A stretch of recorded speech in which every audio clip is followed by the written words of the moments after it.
32 ships anchored so neatly, bobbing up and down in the Gulf like prissy debutantes. In a one-man stage performance, Chaz Mena portrays Bernardo de Gálvez. That is not necessary, sir. The Americans are allies, and Rousseau's a fine officer. You begin to tax my patience. A daring Spaniard who played a key role in the American Revolution. British Commander John Campbell could have held out indefinitely or driven us into the bay. On paper, they could beat us. But battles, my friends, are not fought on paper. A brilliant military strategist. In that wooded area jutting out in front of the fort, let's make a loud ruckus tonight. It'll sound to the enemy like a mob of drunks digging in. Victorious at the crucial Battle of Pensacola. Americans all pointing to one indisputable and universal law.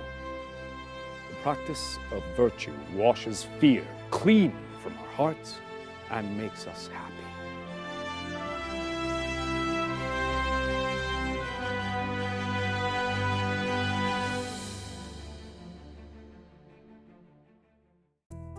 Funding for this program was provided by the University of West Florida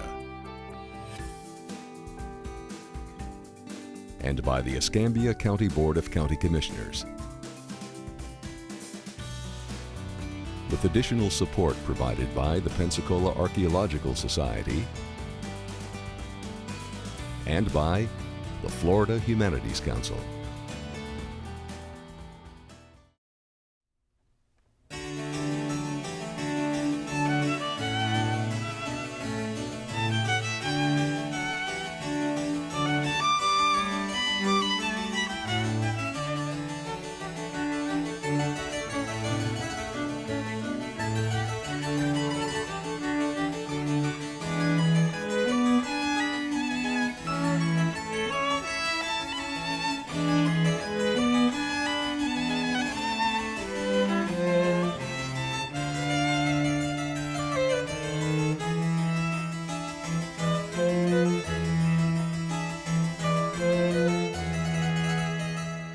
Every once in a while, an event happens that changes the course of history. One of those events, many years back, happened in Pensacola, Florida. More on that in just a moment. I'm David Hartman. Each time I visit friends here in Pensacola, I become more and more immersed in, fascinated by the more than 450 years of this city's amazing history, complicated history, indigenous people and European settlers, colonial villages, shipwrecks, the magnificent bay, and armed conflicts among the 5 nations that over the centuries raised their flags here over which nation would eventually control the city and all of Florida. Go back with me to July 4, 1776. That's the day, of course, that the American colonies declared their independence from Great Britain. The revolt had been underway for over a year, but now it was revolution, all-out war. George Washington's fighting team was really a motley bunch. Farmers and tradesmen, school-aged young men. They were often barefoot, starving, freezing, sick, and they were armed only with clubs, muskets, and bayonets. And they were up against the biggest, the best organized, fiercest military machine on the planet, the British Army and Navy. Now, we have heard mostly about the fighting along the East Coast in those years in New England, in New York, the battles of Brooklyn and White Plains, then in New Jersey, Trenton and Princeton, and on the Canadian border.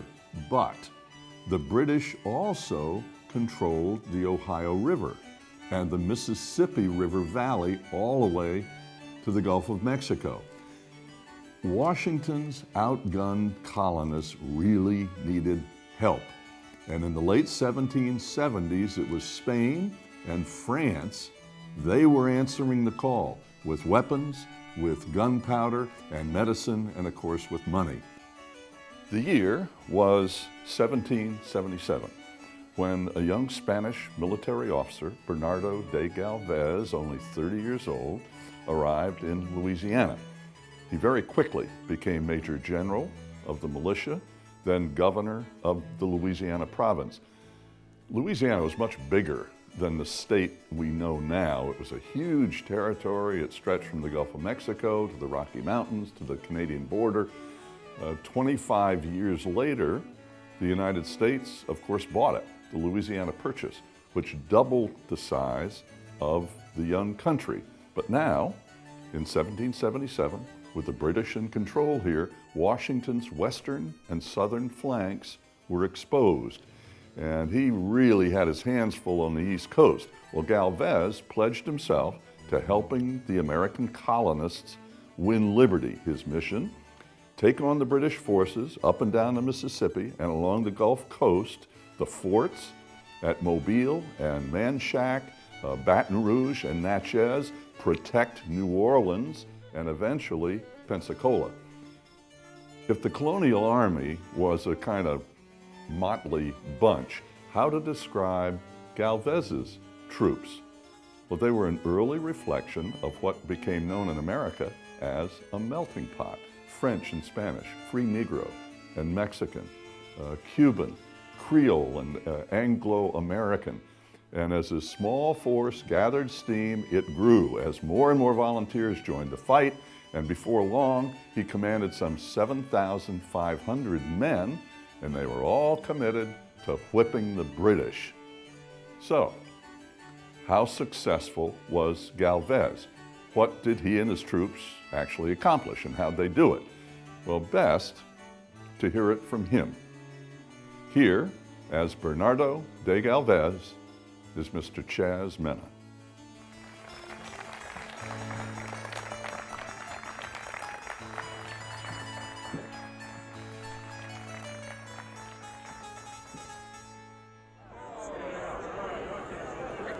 We will not shell Pensacola into submission. Everything we destroy, we shall have to rebuild. We seek battle here, gentlemen, not murder. We must enter Pensacola Bay immediately. The army lies idle on Santa Rosa, and reinforcements are due from Mobile at any moment.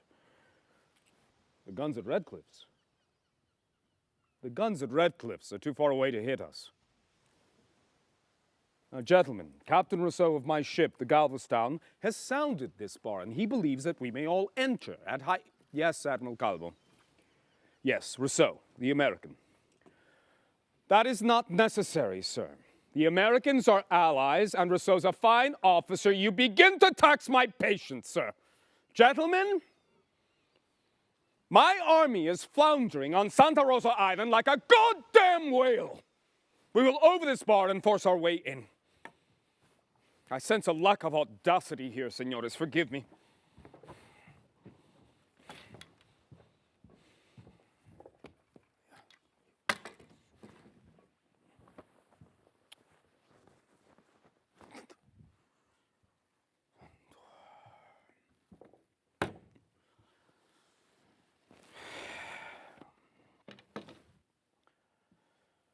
Oh dear. Let's hope the Navy won't go home to Havana after that. But it's true.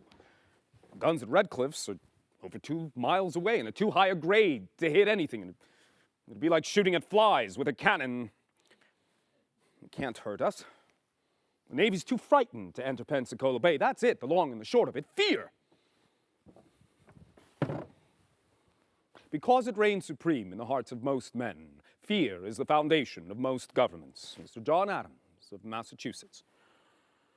Pamphlet written by the same and sent to me by the Continental Congress of the United States, our allies. Thoughts on Government, I believe it's called. I remember what comes next. Fear is so sordid and brutal of passion and renders men so stupid and miserable that Americans will never approve of any political institution founded upon it. This so-called American Revolution is just that, in my view.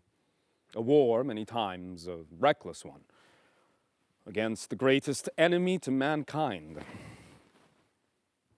Fear. Why, it was a kind of death. An imperceptible one when you allow fear to rule your heart. I'll have nothing of it.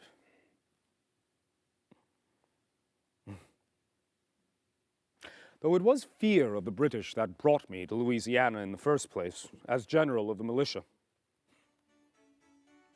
Poor dears. They even held a dinner in my honor.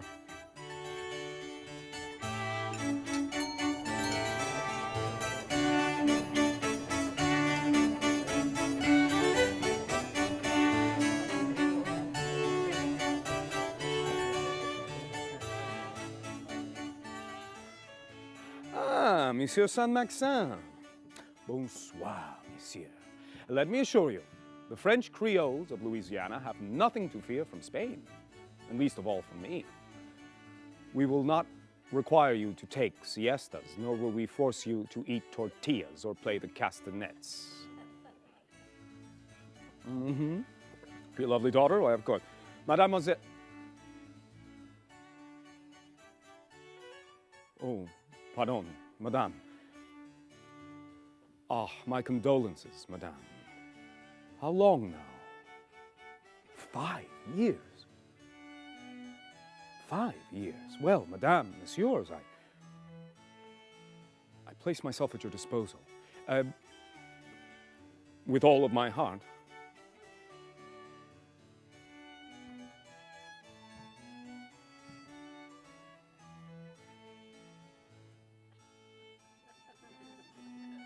The widow Marie-Felice d'Estrane, who within a year will become my wife. And with her Gilbert Saint-Maxin, the founder of St. Louis, a member of the Supreme Council, and my father-in-law. Felice will be an angel in my life and a devil.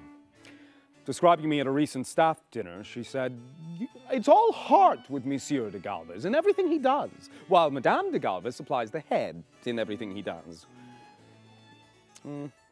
She keeps me honest. Yes, son. You are? Pierre-Georges Rousseau. Enchanté. Captain Rousseau, you say? Well, you're awfully young to be a captain, aren't you? You have a commission in the what? The United States Navy? Well, it's true what they say. Americans do work fast. No, sir, no, I'm genuinely impressed. Please, see me after this fanfare dies down, young Captain Rousseau. I may have some work for you soon, son. Today, that youngster is the captain of my ship, the Galveston, a prize, a brigantine, given to me as a prize by the United States Navy. But there is one man I must speak with, Mr. Oliver Pollock, an American merchant here in Louisiana, born Irish, now patriot, and an agent for the United States. Ah, finalement! Mr. Pollock. Thank you. And I have heard much said about you too, sir. Monsieur? Have you received a copy of the letter from Mr. Henry of Virginia I sent you? Very well then, sir. My orders are to pick a place on the Ohio, perhaps Vincennes, from which to supply the American army with blankets, powder, muskets, and cannon. Pollock, you know which way the wind is blowing in Paris and Madrid. The king wants England swept from this continent, sir. Oh, and one more thing. Pollock, the Virginian, this Henry, isn't he the same who's famous for having said, "Is life so dear and peace so sweet as to be purchased at the price of chains and slavery? I know not what course others may take, but as for me, gentlemen, give me liberty or give me death!" Allez, allez, allez, madame, messieurs, c'est pas problème. Allez, play on.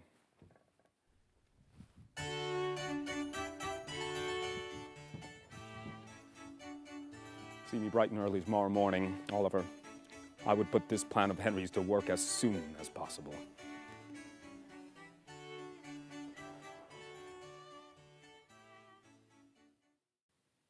For over 6 years now, Washington had been fighting an elephant with a swarm of bees, stinging here and there by Trenton and Princeton. They were taken with an army that more resembled corpses than men.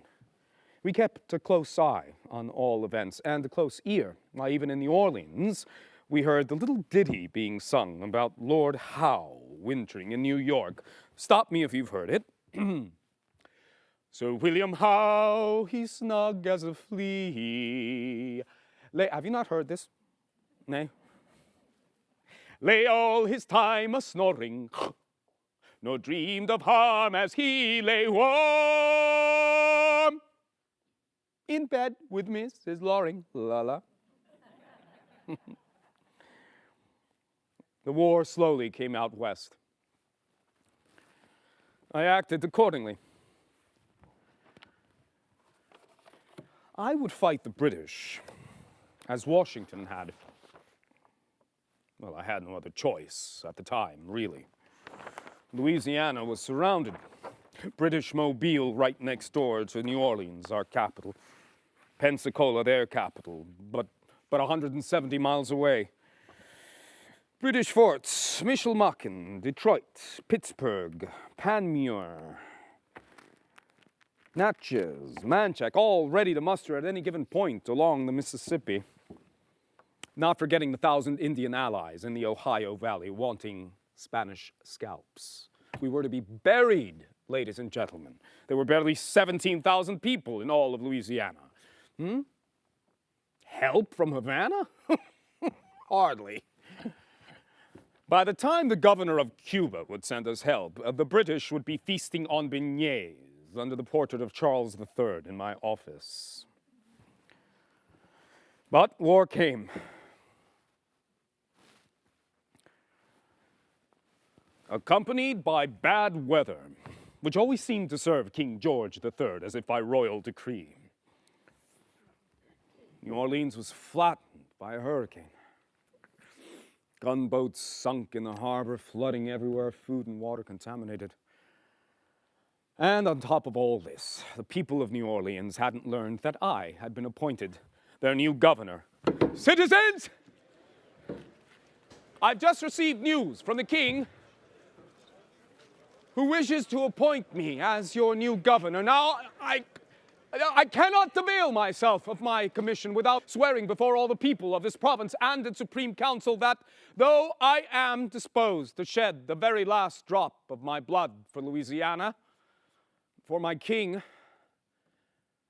I cannot take an oath that I may be exposed to violate. I do not know if you are willing to help me defeat our enemy, the English. Madame and messieurs, what shall you have me do? Shall I take the oath as governor? Shall I swear to defend Louisiana? Will you help me save our land from the British?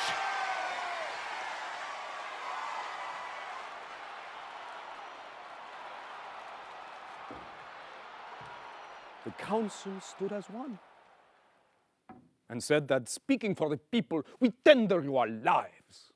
And we would say our fortunes if we had any left after this damn storm.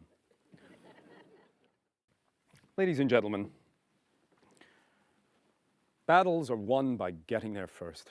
You can reduce all of military history to that. Move fast, but get there first. And so the people of New Orleans raised the gunboats from the harbor. They cleaned their streets, fixed their homes and garrisons as best they could. And within a week, my tiny, scrappy army, made up of every color, creed, and station, set out. We were on the march. La Marcha, as it became known. Oh, what a lot. A ragged, motley army speaking 3 languages, English, French, and Spanish. Oddly enough, only cursing in English. The language given to that sort of thing. Approaching Manchac, our first target, I laid out my plan. Men! Been hard going this march, what? But, truth is, men,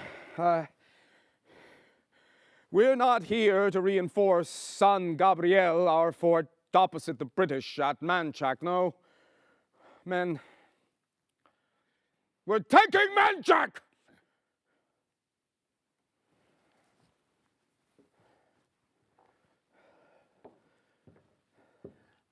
They roared in approval. Pourquoi? Ah, parce que. These were Acadians. French Creoles kicked out of Canada in the last war, and as often happens with forced deportations, rapes, and even murder were committed by the British. You remember deportation, Maurice? Ah, bien sûr, Gerard, bon Dieu. Many died. I lost my mother. If they win this time, maybe they take my wife. Ah, damn the British, French, and Spanish. I'm here for my family's sake. I want 4 of them. One for ma mère, mon père, mon frère, and ma sœur. Manchac was taken without one casualty. So we moved north, up onto Baton Rouge, the next British garrison. No easy nut to crack that. Oh, no. We were outnumbered. Men,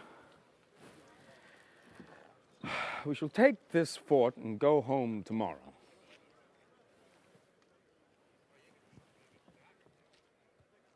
Have the decency to wait until after I leave to mock me. Look at men. We can't siege. We can't afford it. And a frontal attack is out of the question, so let's bomb this fort and get the hell back home alive. I need a diversion. Bien ici.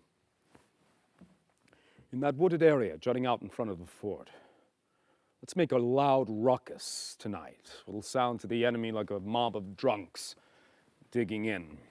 Oh, I don't know, laughing, crying, screaming, cursing, trees falling, the lot. Meanwhile, we'll quietly assemble our 10 cannon in that vegetable garden behind the fort. Let them think they're cutting us to pieces up front, and then that first light will hit them in the ass.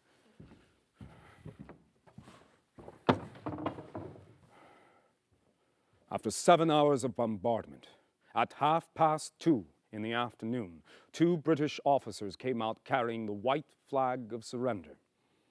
Fort Natchez, further north, was thrown into the bargain. It was over.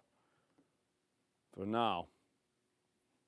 We'd marched over 300 miles with an army of misfits, as the British described us. I knew different. No, these were free men, fighting for hearth and home. Oh, and as for the Negroes, whom we had enlisted solely to carry our things, our supplies, thinking them useless for anything else, well, they were put at the head of the army. They never tired, they never shirked. They set our pace, ladies and gentlemen. Know that, please.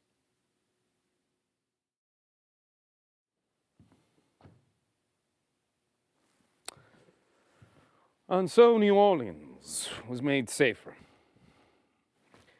But Mobile was still next door. And Pensacola, but a week's march away. New York, Philadelphia, and Pensacola. Britain's 3 jewels in North America, along with Jamaica, a major trade center.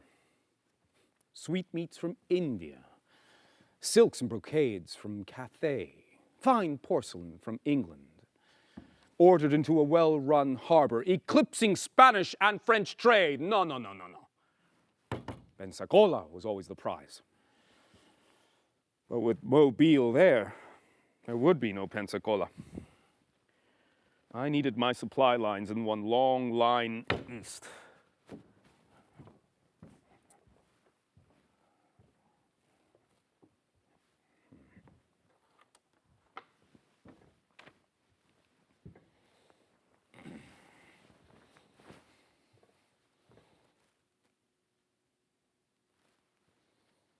Mobile made me field marshal at 34 years old, but also aged me by 10 years.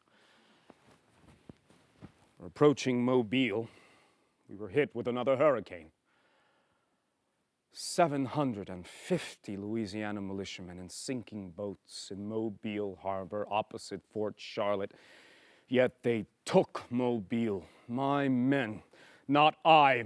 Men!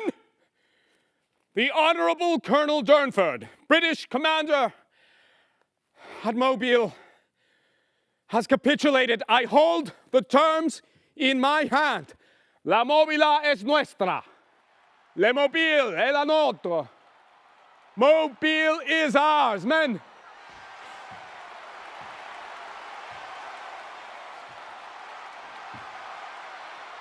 New Orleans, our beloved city, our elegant homes, our harbor, our culture, the very souls of our loved ones at home, they can rest like babes tonight.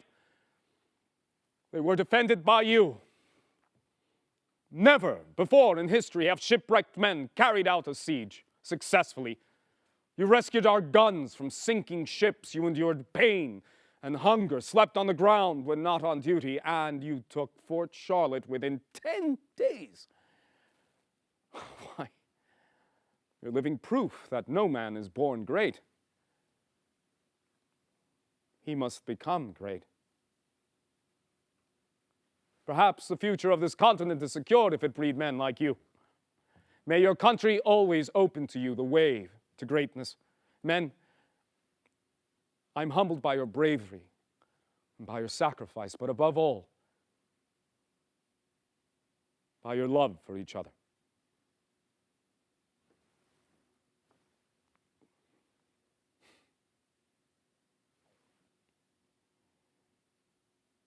Your best armies lead themselves, though the glory always goes to their commander.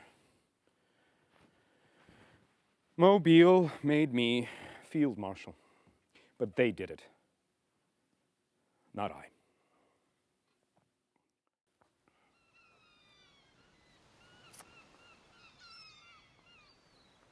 Look at them.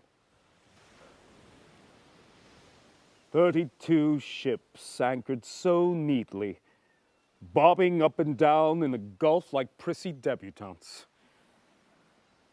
Why the hell won't they come into this bay? Excuse me. I must find Rousseau, my ship's captain. Speaking with you these past 20 minutes has given me an idea. Well, I can't understand it, Pierre. I can't. Without exclaiming it by name. Fear.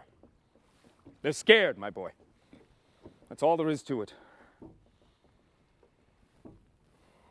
Captain Rousseau, as an officer of the Continental Navy on loan to the Spanish Army, I cannot order you to take me in, but I intend to enter this bay, with or without the fleet.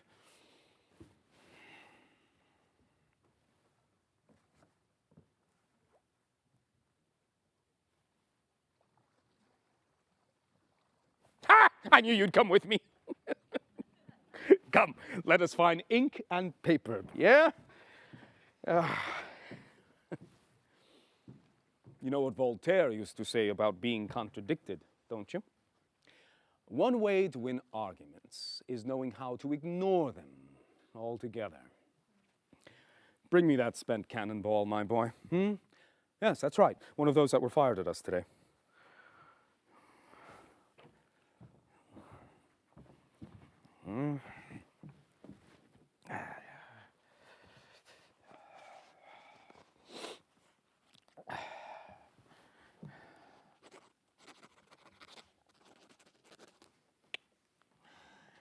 Dear Admiral Galvez, and fleet captains of His Most Catholic Majesty, Carlos III.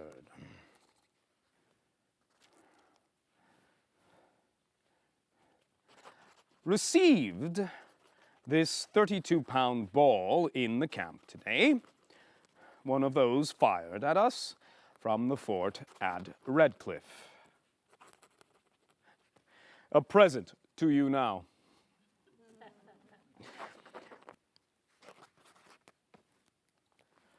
Follow me, he who has any honor, for I go first alone in my Galvestown to remove your fears. The hell with Admiral Calvo.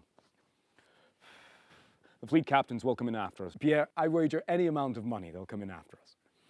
They're ashamed of their admiral. Come, tie this letter to that cannonball. We're delivering it to the admiral tonight! My letter insulted the fleet. But it also shamed them into action. Yo solo. I alone. Now reads the Galvez coat of arms. Though as Marie Felice ever reminds me, it should read, Yo no solo. That's right, yes, indeed. For it was with that plucky Virginian, Rousseau, in our mad dash into Pensacola Bay that I remember feeling the freest in my life. There she lies. Pierre, Pensacola. Gage Hill, not 10 miles east, dead ahead.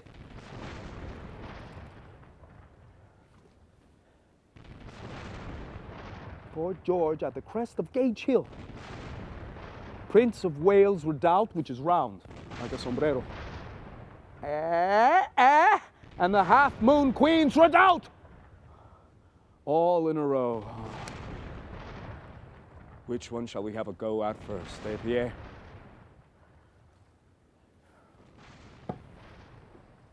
The next day, the Spanish fleet finally entered. No ships were sunk by the guns at Redcliffe's. Only minor damages to spars and rigging. We were all in the bay. No going back now. A few days later, Colonel Espeleta arrived with his force from Mobile. Now that brought my army up to 4,000. Not enough. Not nearly enough. British still had their Hessians, Pennsylvania and Maryland loyalists, and the King's 16th Infantry. As if that weren't enough, an untold number of Indian allies supported them from the woods. British Commander John Campbell could have held out indefinitely or driven us into the bay. On paper, they could beat us. But battles, my friends, are not fought on paper. Peleta, hombre! Gentlemen, gather around me, please. Well, this is it, ladies. Looking at your faces now, the best in the King's service, I know that we cannot lose. Peleta, now I know that you're spent after such a long march from Mobile. Tut, tut, tut, man. You will be ferried along with your men in boats to the new camp and await our arrival as we march around Bayou Chico. We rendezvous at the east bank of the mouth of the bayou. Now, gentlemen, we will be within cannon range of Fort George. Let's hope the British Army is no better at gunnery than their Navy was at Redcliffe's.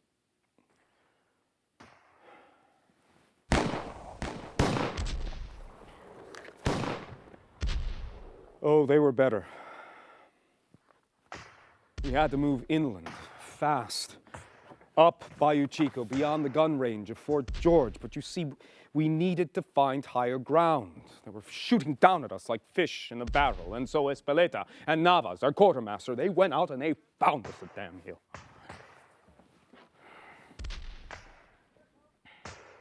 Now,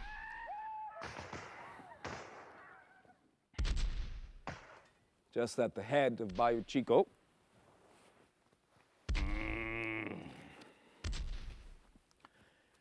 I met with a musket ball,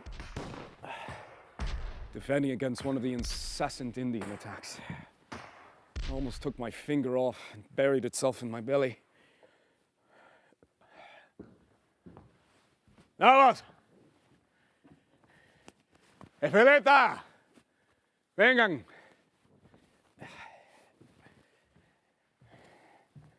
Vengan, pasen. Brothers, what? Oh, this. No, it doesn't signify. Brothers, I have news. 15 sails have been sighted off Santa Rosa Island. Now, it could be the help promised to us from Havana, or it could be British reinforcements from Jamaica. Now, here's the good news. We're here. This is our final camp, and the high ground isn't too far off. Now, I believe that with a covered trench, we can reach that hill that you two found us, which then becomes our left flank. Our right flank, well, Espeleta, the bayou. We hold the bay. The British have no boats to come up the bayou.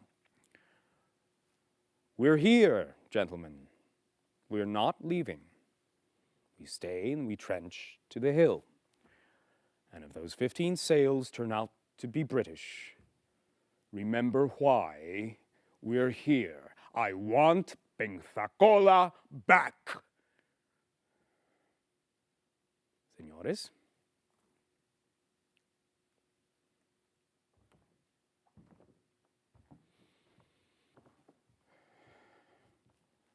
It was the help from Havana. Thank goodness, 3,000 Cuban regulars. My army just barely eked out numerical superiority, and though swimming in a fever thanks to this damn Indian ball in me, I slept like a baby in my tent that night. And so we began trenching to higher ground. Now, it worked like this, under guard from attack. Groups of 3 worked together. One man with pickaxe and shovel loosened the ground and advanced, whilst the men behind shuffled the loose ground into sacks, which were then hoisted above and beyond the track of the trench. Cannonball all the while raining upon them, bullets crackling about their heads, and when the rains came, working up to their waist in water. On the 6th of May, we were hit with another God-blessed British hurricane. And the trenches we slaved in were flooded back to work, drudging, digging, reinforcing. Cannon batteries were placed at key points along the trench, and we dug towards the Queen's Redoubt. Taking it first undid their entire defense. We dug for 3 weeks straight, under constant attack. But none the worst than on the 4th of May, 80 Hessians and 120 Loyalists crept up to our forward battery, waited for a signal from the Queen's Redoubt, and suddenly they jumped into our trenches, bayonets flashing. Our men were startled, fled. It was 2 o'clock in the afternoon. They were having lunch. Our men were having lunch.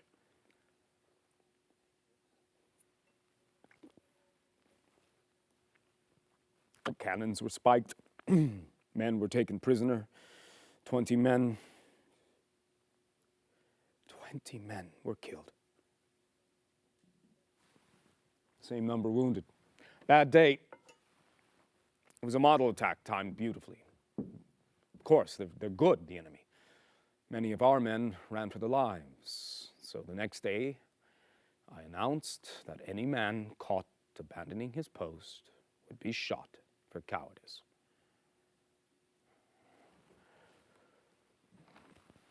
I do not regret having done this. In the end, over 3 miles of trenches were dug to within 500 yards of the Queen's Redoubt, and then, well, I won't say anticlimactic because that wouldn't be right, but a most unforeseen event played out. The Queen's Redoubt blew sky high. A lucky grenade of ours had landed in the fort's powder magazine. When the smoke and the dust settled,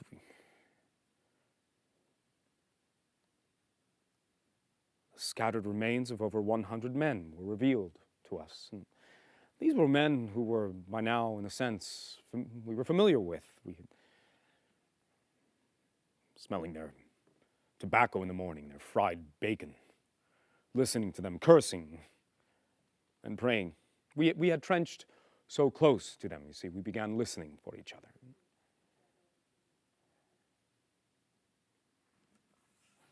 We ran into the ruins and silenced the guns of the next redoubt, the Prince of Wales, and then the end came sooner than anyone dared imagine. More to fire into Fort George herself caused the white flag of surrender to run up that same afternoon. British Commander John Campbell asked for ceasefire. No. I demanded capitulation. So on the 10th of May, the British surrendered with 900 soldiers marching out of Fort George, their muzzles pointing down, double-filing into ships bound for Havana. West Florida was finally ours. And yet, what stays with me, even today, is my shame at seeing those 100 men of the Queen's Redoubt torn apart.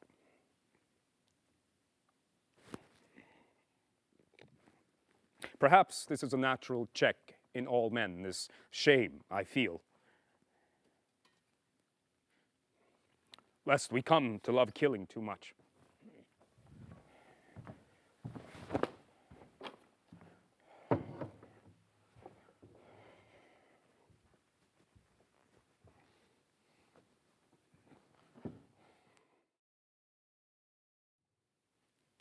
Pensacola was by far the most complex battle fought in North America. Irish, Cuban, Canarian, Mexican, Spanish, French, Free Negro, French Creole, and Anglo-Americans fought under a competent commander, as Marie Felice ever puts it. Well, I told you she keeps me honest. To liberate over 1/4 of a continent for 200 generations to come. That being the scientific estimation for how long it will take to fully people this continent from sea to sea. Now, all of Florida is again Spanish. But let me say this. I believe that the age of empire is coming to an end. People everywhere yearn to be free now. And if we do not give them more of a franchise in society, they may take it at the point of a sword.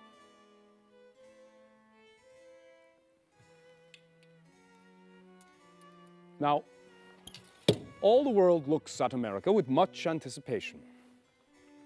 Many in Spain fear that the day will come when this pygmy, the United States, will grow up and become a giant, greatly to be feared in the Americas. Well, there are just as many of us in Spain who welcome the American experiment.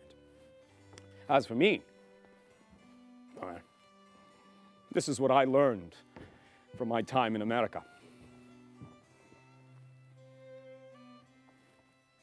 Pierre-Georges Rousseau taking me into Pensacola Bay. My men digging and dying in trenches. There. And at Mobile. The Negro militias of Louisiana. The Acadians. My friend, Oliver Pollock. And my own dear wife, Marie Felice, who worries after me day and night, alone with the children. Americans all pointing to one indisputable and universal law. The practice of virtue washes fear clean from our hearts and makes us happy. For señoras y señores, most of us, if not all of us, want to belong to a happier human race. But do we not?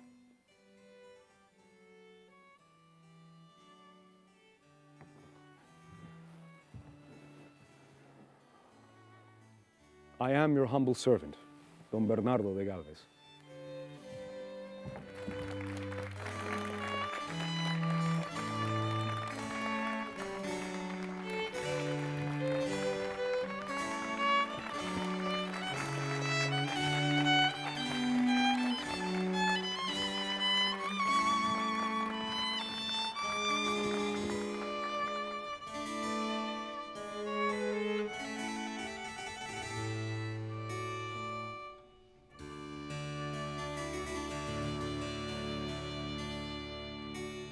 So, what did Galvez and his troops actually accomplish? Well, by taking Pensacola, he took control of Florida from the British, who now couldn't continue to try to encircle Washington's army from the south. And by taking control of the Gulf Coast and the Mississippi and Ohio rivers, the British could no longer supply their troops in the north.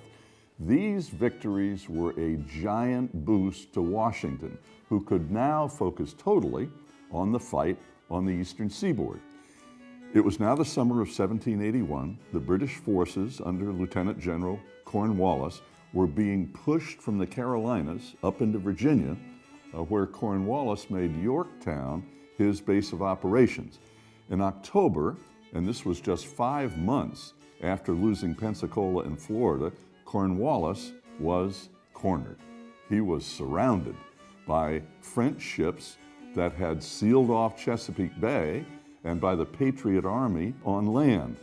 The French Armada had actually sailed north from Cuba, and with it, 500,000 silver pesos that had been collected from Cuban citizens to pay the French for blocking Cornwallis's possible escape by sea. Spain and France were reliable allies. The American attacks and siege of the British at Yorktown lasted just 13 days. And on October 19th, Cornwallis surrendered his 8,000 soldiers and sailors. The British Prime Minister, Lord North, reportedly cried out, "Oh God, it's all over." And indeed it was. Galvez had made a huge contribution to American liberty. Congress cited him for his aid during the Revolution. Galvez also helped write provisions into the Treaty of Paris that finally ended the war between America and the British in 1783. In Europe, that period was called the Age of Reason or Enlightenment, and Spain and France shared more than military support. They shared ideals and ideas about democracy and equality, religious tolerance and liberty. These ideas inspired the Founding Fathers and found their way into America's revolutionary documents. It's been written that the Declaration of Independence was the promise. The Constitution and Bill of Rights were the fulfillment. In the spring of 1787, 55 passionate, brilliant men sat down in a hot, humid, stifling room in Philadelphia for 4 months and hammered out, really, with compromises by everybody, the most remarkable documents of governance ever written, the Constitution of the United States, and 2 years later, the Bill of Rights. For the first time in history, power would flow up from the people instead of down from kings and dictators. Personal freedoms are the very core of the Constitution, that we can pretty much say and do what we want without the powerful government pushing us around. The Constitution is an umbrella of opportunity that allows all of us to go for it and try to make the most of our lives. We are so grateful to the Spanish and the French for supporting, empowering, and inspiring our new democracy in those years, and grateful to a dynamic young Spaniard, Bernardo de Gálvez, for his stunning leadership. How sad that this man died too young, at just 40, just 5 months before the Founding Fathers sat down in Philadelphia in May of 1787. He never saw the final result of his contribution to our country. This historic North Hill neighborhood of Pensacola carpets the battlefield of 1781. Under the parks and backyards, the modern streets and pretty shady sidewalks lie the remains of the forts and earthworks, the trenches and battlements of the Battle for Pensacola.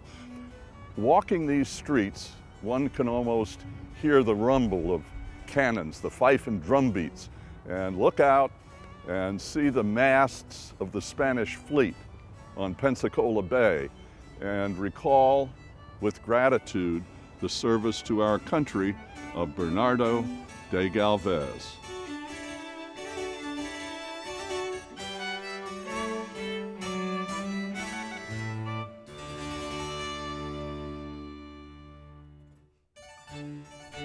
How important was Galvez's campaign?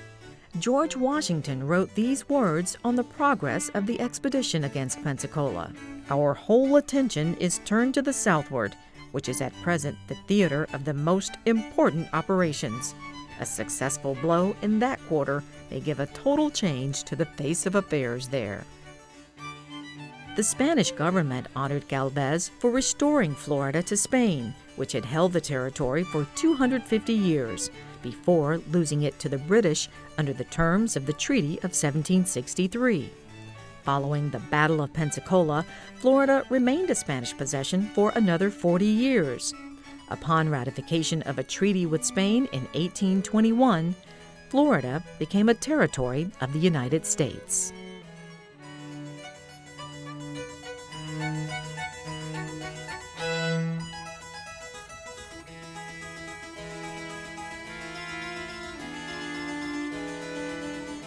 Chaz Mena's portrayal of Bernardo de Gálvez is presented in the spirit of the 19th century Chautauqua tradition, which often employed the one-man show device to educate and entertain.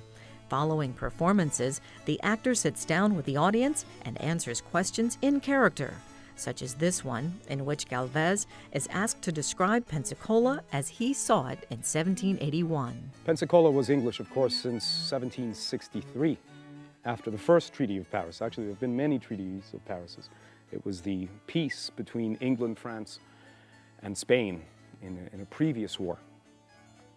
The French and Indian War, you call it. In Europe, we call it the 7 Years' War. And so you see Pensacola was exchanged for Havana, because Havana was taken, a very important city in the Spanish Empire. We had to keep Havana above all else.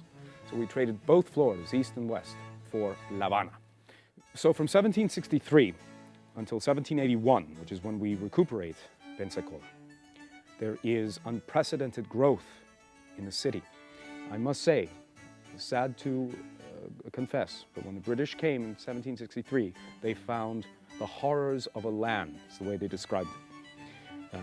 It was just basically a small presidio, a very small fortress. By 1781, the town had grown to 3 miles from that presidio, almost up to the hills, just shy of the 2 streams that nourish the city. What was clear to us, though, in seeing their warehouses that had everything from silks and brocades from the Orient to Indian pelts of North America and fine, fine porcelain from Holland and England, that Pensacola was beginning to rival Jamaica in importance. In fact, it was clear to us that Jamaica and Pensacola were creating an axis of power that would completely disseminate French and Spanish trade in the area. And so for that matter, we had to come into Pensacola. It was a foregone conclusion. Also, very interesting for us to see, was their cemetery. Many, many people died in Pensacola in those years because they invested a lot of time, energy, and human resource to make something of this land. In fact, 1 out of 7 soldiers died in Pensacola. 3 out of 10 civilians died in Pensacola.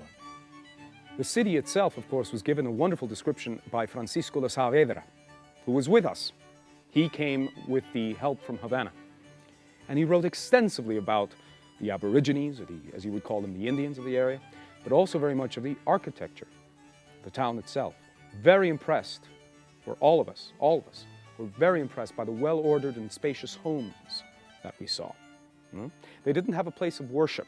They didn't have a church yet, so people would gather in their homes. And of course, we Spanish are, certainly in my day, Roman Catholic, so that was a big incentive for us to come in and, as it were, save some souls from perfidious Albion, which is a big word for religious intolerance, which was aplenty in my day. Sad to say. I hope that you were freed from this in your day. Perhaps this republic will guarantee that. I look forward to seeing a country where on the same block, or the same street, you can have Episcopalian, you could have, what's that newfangled religion? Methodist. You can have Roman Catholic. Indeed, you can have a synagogue, or you can have a coffee house to exchange ideas, all in the same block. This is the very nature of freedom and of a republic of ideas, where one depends on the other. Gracias, señorita.